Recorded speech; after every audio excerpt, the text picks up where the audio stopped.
gas us, they want to tear gas us, they want to shoot us. They can go ahead and do that. We are citizens of this country. The fact that I'm former president doesn't make me a less citizen, less national. I'm just a national opinion. You're former president. Former president, you think should come. The former head of state showed up at the same venue. This was at Kabwata Police. And the former and sixth president, Lungu, he complained in a manner that I have never seen him complain. And it really came across as very unpresidential. And I say this with the utmost respect. He came across as someone that just completely unhinged, someone that just didn't have any control over his emotion, someone that was so furious, so angry, that he literally lost the sense of himself. And for the briefest of moments, he forgot that he was once the head of state. For the briefest of moments, he forgot that he once bore the number six on his shoulders, being the sixth president of this nation. He just spoke uncuffed, unhinged, you know. And at the end of that little short video at the police station, he said, former President Finchi, Uko, very unpresidential, extremely unpresidential. And none of us should look at that video and sort of gloss over it.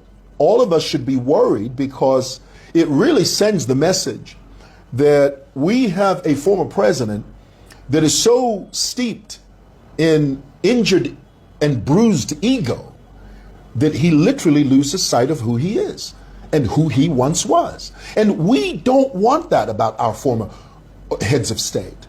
We don't want to see that on our former heads of state. We want to see a former head of state that is completely in control of his emotional and intellectual capacity.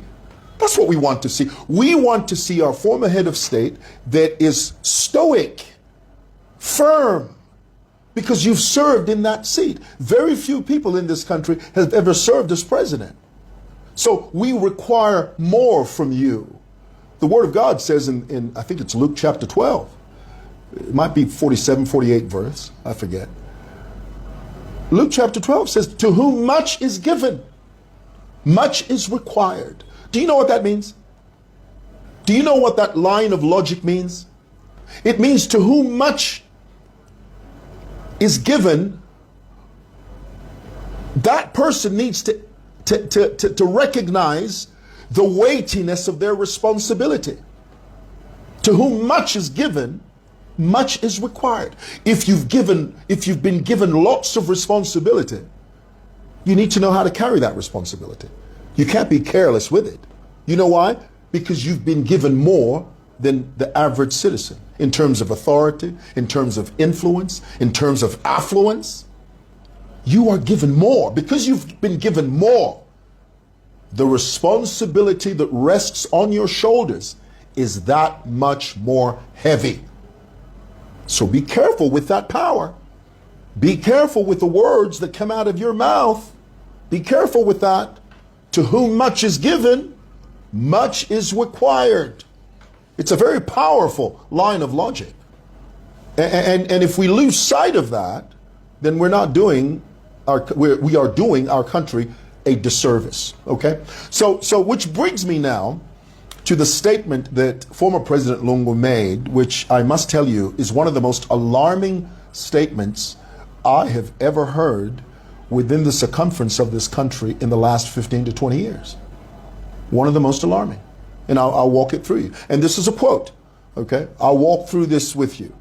The former president says, there may be a situation where President HH is forced to give up power. Word for word, verbatim, that's what the former president said. The key word being forced. Anytime a former head of state uses the word forced, you are hinting at a potential coup d'etat. That's what we're talking about, because that's what forced means. In a politically democratic dispensation like ours, we don't force heads of state out of government. We don't do that. That's not how we play. That's not how our forefathers did it. We've never done that, and we are not going to start doing that now. So anyone that hints at forcing anything is being disingenuous and is not being patriotic. The way we do it is we wait to go to the polls. That's how we do it. So if you are aggrieved, okay, Abraham Lincoln once said that you can please some of the people some of the time, but you can't please all of the people all of the time. So if you feel aggrieved and you are displeased with this administration, honey, there's 2026. It is your voice, your power, your ability, your wherewithal, your dexterity that propels you to the ballot box and cast your vote. That's it. What's strange about that? So if you are unhappy about any administration, you wait for the elections and your voice is heard there. The will of the people is reflected there, not forced. Anything that is forced is a coup d'etat, or as we say, Pastor, it's a kupu. Ni kupu. Bafuna kupu. It's actually coup, but on the streets it's a kupu. Okay? So let's not go that direction. Let's not do that.